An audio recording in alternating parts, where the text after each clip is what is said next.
कोणाकोणाला आवडते कुळथाची पिठी. कुळथाची पिठी आणि भात म्हणजे कोकणी माणसाचं सुख असं म्हणतात. कोणत्या कामानिमित्त उशीर झाला आहे किंवा बरं नाही आहे किंवा आज मूड नाही आहे जास्त काही बनवायचा, तर झटपट कमी साहित्यात कमी वेळात मस्त अशी कुळथाची पिठी बनवायची आणि त्याच्यासोबत लोणचं एकदम बेस्ट.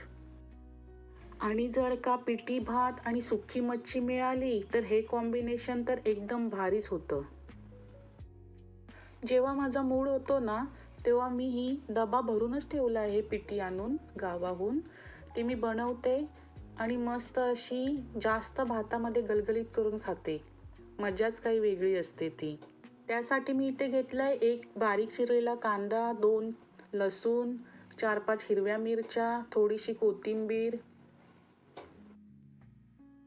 2 मोठे चमचे कुळथाचं पीठ घेतलं आहे. ते मी हातानेच मिक्स करते कारण त्याच्या गुठळ्या अशा चमच्याने मोडत नाहीत म्हणून हाताने केलं. टोपामध्ये तेल घातलं आहे, कांदा घातला आहे, लसूण, हिरवी मिरची एकत्रच घातली. नंतर त्यामध्ये थोडीशी हळद टाकणार आहे, अर्धा चमचा. मी मगाशी सांगताना हळद आणि तेल सांगायला विसरली होती. कांदा लसूण थोडा फ्राय झाला की पिठी घालून घेते मी. पिठीमध्ये पाणी थोडं जास्तच ठेवायचं कारण ते थोड्या वेळानंतर जाड जाड होत जाते पिठी.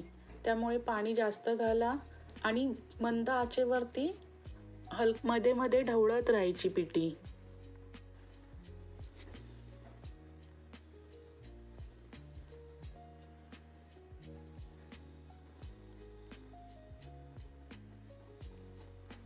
मीठ घालते मी चवीनुसार, खोबरं थोडंसं.